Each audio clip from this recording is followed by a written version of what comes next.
ശരിയാണ്. നമ്മൾ പെണ്ണുങ്ങൾക്ക് സന്തോഷം ഉണ്ടാവുന്നത് എപ്പോഴാ? ഒന്നെങ്കിൽ ഡ്രസ്സ് വാങ്ങിക്കുമ്പോൾ അല്ലെങ്കിൽ ഗോൾഡ് വാങ്ങിക്കുമ്പോൾ. നമ്മളിന്ന് പോകുന്നത് ഗോൾഡ് സൂക്കിക്കാണേ. ഞാൻ നാട്ടിൽ നിന്ന് വരുമ്പോൾ തന്നെ മാല മാറ്റണം എന്ന് വിചാരിച്ചതായിരുന്നു. കാരണം കഴിഞ്ഞ പ്രാവശ്യം ഇവിടെ വന്ന സമയത്ത് നമുക്ക് മാലയിൽ ചെറിയൊരു പൊട്ടലുണ്ടായിരുന്നു. സോ അന്ന് വിളക്കിക്കുകയാണ് ചെയ്തത്. അപ്പോൾ മാറ്റാൻ പറ്റിയില്ല. ഇവിടേക്ക് വരുന്നതിന് മുൻപും ഞാൻ നോക്കിയിട്ടുണ്ടായിരുന്നു. ഒടുക്കത്തെ പണിക്കൂലി കാരണം ചെയ്തില്ല. അപ്പോൾ ഇവിടെ വന്നിട്ട് ഇപ്പോൾ ഇത്രയായി. നമ്മൾ നാട്ടിൽ പോകുന്നതിന് മുൻപ് ഗോൾഡ് സൂക്കിൽ പോയി കഴിഞ്ഞാൽ പണിക്കൂലി കുറവുള്ള സ്ഥലങ്ങളുണ്ടാവും. അപ്പോൾ അവിടെ എത്തിയിട്ടൊന്ന് മാറ്റി നോക്കാം എന്നുള്ള ഉദ്ദേശത്തിലാണ് പോകുന്നത്. പിന്നെ നമ്മൾ ഏറ്റവും ആദ്യം വന്നപ്പോൾ 2022-23 വന്നപ്പോഴാണ് ഗോൾഡ് സൂക്ക് പോയിട്ടുള്ളൂ. പിന്നെ അതിന് ശേഷം പോയിട്ടുണ്ടായിരുന്നില്ല. ഇപ്രാവശ്യം ലുലുവിൽ പോയി വരുന്ന സമയത്താണ് ഗോൾഡ് സൂക്കിൻ്റെ ബസ് കണ്ടത്. അപ്പോൾ ഒന്ന് പോയിട്ട് വരാമെന്ന് വിചാരിച്ചിട്ട് ഒരു സൺഡേ നമ്മൾ അതിന് വേണ്ടി ഇറങ്ങിയതാണ്. ഒന്ന് പോയി കറങ്ങിയിട്ട് വരാം. ഓൾറെഡി നമ്മൾ വൈകിട്ടാണ് കേട്ടോ പോയിട്ടുള്ളത്. നമ്മൾ ഈ പറഞ്ഞ പോലെ ഫസ്റ്റ് വന്ന സമയത്ത് അവിടെ പോയി ഗോൾഡ് സൂക്കിൻ്റെ അവിടെ നിന്ന് അബ്രയിൽ കയറി ഓപ്പോസിറ്റ് സൈഡ് പോയി വെള്ളത്തിൽ കൂടെ പോണതിൻ്റെയൊക്കെ വീഡിയോ ഉണ്ടായിരുന്നു. എന്നിട്ട് നമ്മൾ അവിടെ പോയിട്ട് ആ സൈഡിൽ കുറേ സ്ഥലങ്ങളൊക്കെ കാണാനുണ്ടായിരുന്നു. അത് സ്പൈസസിൻ്റെയും അത് ഗോൾഡ് സൂക്കല്ല, വേറെ കുറേ ഐറ്റംസ് ഒരു മാർക്കറ്റ് പോലത്തെ ഏരിയ ആയിരുന്നു. പക്ഷെ അന്നൊന്നും ഇതുപോലെ യൂട്യൂബും കാര്യങ്ങളൊന്നും കാര്യമായിട്ട് എടുക്കലും വെക്കലൊന്നും ഉണ്ടാവാത്ത കാരണം പ്രോപ്പറായിട്ടുള്ള ലോങ് വീഡിയോസ് ഒന്നും ഇല്ല.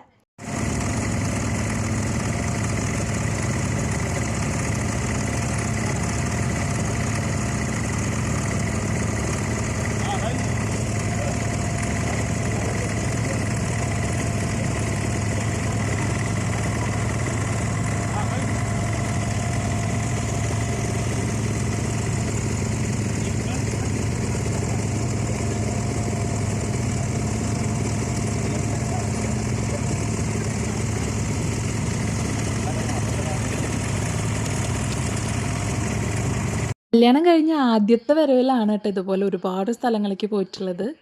പൈസ കൊടുത്ത് കയറാൻ പറ്റിയിട്ടുള്ള ഒരുവിധ സ്ഥലങ്ങളിലൊക്കെ കയറിയിട്ടുള്ളത് ആ സമയത്തായിരുന്നു.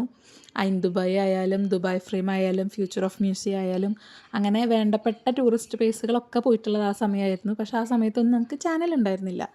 അതുകൊണ്ടാണ് അതിൻ്റെയൊക്കെ ഒരു മിസ്സിങ് തോന്നി തുടങ്ങിയപ്പോഴാണ് ചാനൽ ക്രിയേറ്റ് ചെയ്തതും അതിൽ പോയ സ്ഥലങ്ങളുടെയൊക്കെ വീഡിയോസ് അപ്ലോഡ് ചെയ്യലൊക്കെ തുടങ്ങിയത്. ഞാൻ അത് മുന്നേയും പറഞ്ഞിട്ടുണ്ട്, നമുക്ക് തന്നെ ഫ്യൂച്ചറിൽ കാണുമ്പോൾ ഓർത്തെടുക്കാൻ വേണ്ടിയിട്ടാണ് ചാനൽ തുടങ്ങിയത്. പിന്നെ ആൾക്കാർ കണ്ടു തുടങ്ങിയപ്പോൾ ഒരു സന്തോഷം. അപ്പോൾ ഇപ്രാവശ്യം ഒന്നുകൂടി ഓർമ്മിപ്പിക്കാൻ വേണ്ടിയിട്ടാണ് നമ്മൾ ഇങ്ങോട്ട് പോയിട്ടുള്ളത്. നമുക്ക് ബസ്സുണ്ട് ഡയറക്റ്റ്. അവിടെ എത്തിയിട്ട് പിന്നെ അവിടുന്ന് നടക്കാനാണ്. നമ്മൾ അവിടെ ഇറങ്ങിയത് തൊട്ടിട്ട് നമ്മുടെ കുന്നംകുളം മാർക്കറ്റ് പോലെയാണ് ഇവിടെ ഗോൾഡ് ഷോപ്പ് ഉള്ളത്. എല്ലാതും ഗോൾഡ് ഷോപ്പാണ്. മുകളിലത്തെ നിലയിലൊക്കെ താമസ സ്ഥലവും കാര്യങ്ങളൊക്കെ ആണെങ്കിലും താഴത്തെ ഷോറൂമുകൾ മൊത്തം ഗോൾഡിൻ്റെ ബിസിനസ് ആയിരിക്കും. ഇത്രയും ഗോൾഡ് ഷോപ്പ് അടുത്തുണ്ടാകുമ്പോൾ എങ്ങനെയാണ് അവർക്കൊക്കെ കച്ചവടം കിട്ടണമെന്ന് ചോദിച്ചാൽ എനിക്കറിയാൻ പാടില്ല. സോ നമ്മൾ കയറിയിട്ടുള്ളത് തങ്ങൾ എന്ന് പറഞ്ഞിട്ടുള്ള ഒരു ഷോറൂമിലാണ്. ഇവർക്ക് തന്നെ ഇവിടെ കുറേ ഷോറൂം ഉണ്ട് കേട്ടോ. നിന്ന് തിരിയണോർത്തൊക്കെ ഇവരുടെ ഷോറൂം കാണാം. അപ്പോൾ മലയാളീസ് തന്നെയായിരുന്നു. അവിടുത്തെ ഒരു ചേട്ടനെയാണ് നമ്മൾ ആദ്യം കയറി പരിചയപ്പെട്ടെ. ആദ്യം നമ്മൾ കയറിയിട്ടുള്ള ഷോപ്പ് ഇതാണ്. അത് കഴിഞ്ഞു നമ്മൾ കുറേ ഷോപ്പിൽ കയറിയിട്ടുണ്ടായിരുന്നു എങ്ങനെയാണ് കാര്യങ്ങൾ എന്തൊക്കെ കാണാൻ വേണ്ടിയിട്ട്. ഇവിടെ നിന്നാണ് നമ്മൾ മാല മാറ്റാൻ വിചാരിച്ച്. ഡയമണ്ട് എടുക്കുകയാണെങ്കിൽ ഓഫേഴ്സ് നടന്നുകൊണ്ടിരിക്കുകയാണെന്ന് പറഞ്ഞിട്ടുണ്ടായിരുന്നു കേട്ടോ. ഡയമണ്ടിൻ്റെ കുറച്ച് കളക്ഷൻസാണ് ഈ കാണുന്നത്.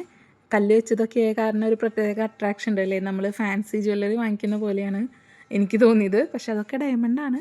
സംഭവം നല്ല രസമുണ്ടായിരുന്നു. നല്ല കളക്ഷൻസ് ഉണ്ടായിരുന്നു. നല്ല കുറേ റിങ്ങുകളൊക്കെ ഉണ്ടായിരുന്നു. എനിക്ക് ഈ ലവിൻ്റെ തീമിലൊക്കെ വരുന്ന റിങ്ങൊക്കെ ഭയങ്കര ഇഷ്ടമാണ് കേട്ടോ. എൻ്റെ ചെറുപ്പത്തൊക്കെ ആഗ്രഹമായിരുന്നു ഗോൾഡൊന്നും വേണ്ട കല്യാണത്തിന്, ഡയമണ്ടിൻ്റെ ഒരു റിങ് മതി എന്നൊക്കെ. പിന്നെ വലുതായപ്പോൾ അതൊക്കെ അങ്ങനെ പോയി. പിന്നെയാണ് ഞാൻ മൂക്ക് കുത്തണത്. അതെന്തോ ഒരു പൂതിക്ക് കുത്തിയതാണ്. പെട്ടെന്ന് പോയി കുത്തി വന്നു. കുറേ കാലമായിട്ട് പറഞ്ഞു നടക്കണമൊക്കെ ഉണ്ടായിരുന്നു. പക്ഷേ പെട്ടെന്ന് കുത്തുമെന്ന് വിചാരിച്ചില്ല. കയ്യോടക്കനെ ഇടയ്ക്കിടയ്ക്ക് പറഞ്ഞ് ഡിസ്റ്റർബ് ചെയ്യണ കാരണം കെട്ടിയും കൊണ്ടുപോയി മൂക്ക് കുത്തിച്ച് കൊണ്ടുവന്നു. ഡയമണ്ടിൻ്റെ നോസ് റിംഗ് ആണ് ഇട്ടേക്കണത്. അത് ഇട്ടത് തൊട്ട് ഇതുവരെ അഴിച്ചിട്ടുമില്ല. പണിക്കൂലി എല്ലാത്തിനും ഇല്ല. ഇപ്പം നമ്മൾ ഓൺലൈനിലൊക്കെ കാണുന്ന പോലെ ഗോൾഡ് സൂക്കിൽ പണിക്കൂലി 0% ആണെന്നൊക്കെ പറഞ്ഞിട്ടാണ് നമ്മളൊന്ന് പോയി നോക്കാമെന്ന് വിചാരിച്ച്. പക്ഷേ സെലക്റ്റഡ് ആയിട്ടുള്ള ഐറ്റംസിന്, അതായത് വളരെ സിമ്പിളായിട്ടുള്ള ഒരു ചെയിൻ, വളരെ സിമ്പിളായിട്ടുള്ള ഒരു വള അല്ലെങ്കിൽ മോതിരം, അതിനൊക്കെയാണ് പണിക്കൂലി ഇല്ലാത്തുള്ളൂ. ബാക്കി ഡിസൈനൊക്കെ മാറുന്നതിനനുസരിച്ചിട്ട് ബേസിക് മോഡൽ അല്ലാത്തതിനൊക്കെ പണിക്കൂലി ഉണ്ട്. പിന്നെ സെലക്റ്റഡ് ആയിട്ടുള്ള ഐറ്റംസ് പീസസിനനുസരിച്ചിട്ടാണ്. പിന്നെ കുറേ ഷോറൂം കയറിയപ്പോഴാണ് മനസ്സിലായത് 0% പണിക്കൂലി കിട്ടണമെന്നുണ്ടെങ്കിൽ മിനിമം 14 ഗ്രാം അങ്ങനെയൊക്കെ എടുക്കണം എന്നൊക്കെ പറഞ്ഞിട്ടുണ്ടായിരുന്നു. സോ ഓരോ ഷോപ്പിലും വ്യത്യസ്തമാണ്. നമ്മളെന്തായാലും ആദ്യത്തെ ഷോപ്പിൽ നിന്നാണ് മാല മാറ്റിയെടുത്തത്. സെയിം ഡിസൈൻ തന്നെ ഞാനെടുത്തത്. ഞാനൊരു 12 വർഷത്തിൻ്റെ അടുത്തായി ആ മാല തന്നെ ഇടുന്നു. സോ എനിക്ക് അതല്ലാത്ത വേറെ ഒരെണ്ണം ഇടുമ്പോൾ ബുദ്ധിമുട്ട് തോന്നിയിട്ട് സെയിം ഡിസൈൻ തന്നെ ഞാൻ മാറ്റിയെടുക്കുക മാത്രമാണ് ചെയ്തത്. നമ്മൾ ഗോൾഡ് സൂക്കിനകത്തേക്ക് കയറുകയാണെങ്കിൽ പിന്നെ ലോകത്തുള്ള എല്ലാ കൾച്ചറിലും ഉള്ള ഗോൾഡുകളും കാര്യങ്ങളൊക്കെ ഉണ്ടായിരിക്കും. മറ്റേ അറബിമാരുടെ ഫുൾ ഡ്രസ്സ് പോലത്തെ, പടച്ചട്ട പോലത്തെ, വലിയ വലിയ വളകൾ അങ്ങനത്തെ ഒക്കെയാണ്. നമ്മൾ കല്യാണിൽ പോയപ്പോൾ വിമൻസ് ഡേയുടെ സെലിബ്രേഷൻ ആയിരുന്നു. സോ നമുക്കൊരു കേക്ക് കട്ടിങ് സെറിമണിയിൽ കൂടാൻ പറ്റിയിട്ടാണ്. അപ്പോൾ ലേഡീസ് കസ്റ്റമേഴ്സിനെല്ലാം അവിടെ പിടിച്ച് നിർത്തി എല്ലാവരും കൂടി കേക്ക് കട്ട് ചെയ്യാനൊക്കെ പറഞ്ഞപ്പോൾ ഞങ്ങളൊരു 10 പേരുണ്ടാവുമെന്ന് വിചാരിക്കുന്നു. എല്ലാവരും കൂടി കേക്കൊക്കെ മുറിച്ചു. അപ്പോൾ അതിലൊരു ഭാഗമാവാൻ പറ്റി.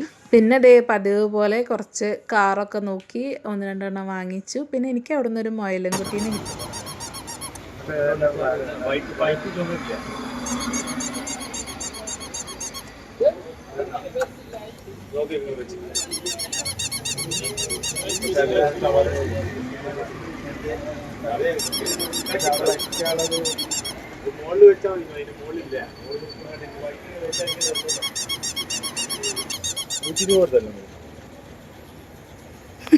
അത് കഴിഞ്ഞ് നമ്മൾ ഫുഡ് കഴിക്കാൻ പോയിട്ടുണ്ടായിരുന്നു. പുറത്ത് പോയി ഒന്നെങ്കിൽ ബിരിയാണി അല്ലെങ്കിൽ ചാർക്കോൾ തന്നെയാണ് എപ്പോഴും കഴിക്കാറ്. അതുപോലെ പതിവ് പോലെ നമ്മൾ ചാർക്കോൾ കഴിച്ചു.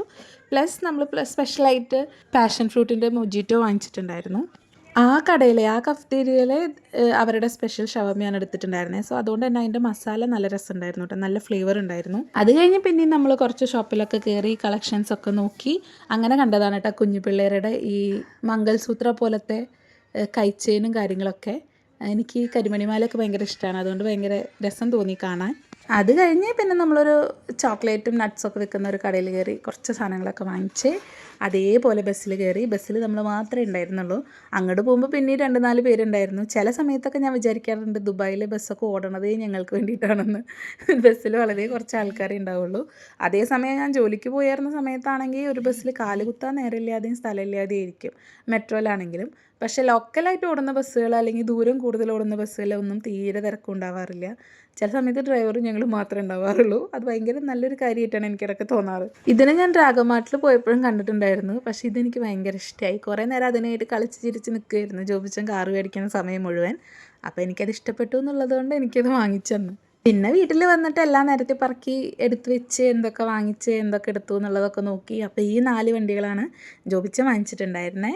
അതിലൊരെണ്ണം വോക്സ് വാഗനാണ്. അതിൻ്റെ ചെറിയത് നമ്മുടെ കയ്യിലുണ്ട്, പക്ഷേ വലിയൊരു ടെമ്പോ നമ്മൾ കണ്ടപ്പോൾ അങ്ങനെ എടുത്തതാണ്. പിന്നെ അത് കുറച്ച് നേരം ഒട്ടിച്ച് വെക്കാനുള്ള പരിശ്രമമൊക്കെ നല്ല രീതിക്ക് നടന്നു, ഡബിൾ സൈഡ് ടാപ്പൊക്കെ വെച്ചിട്ട്. പക്ഷേ സംഭവം നിൽക്കുന്നില്ല. അല്ലെങ്കിലേ എല്ലാ സ്വിച്ച് ബോർഡിൻ്റെ മുകളിലും ഓരോന്ന് കൊണ്ടുവച്ചിട്ടുണ്ട്. അപ്പം അങ്ങനെ നല്ലൊരു സൺഡേ നല്ല രീതിക്ക് കഴിഞ്ഞു എന്ന് പറയാം.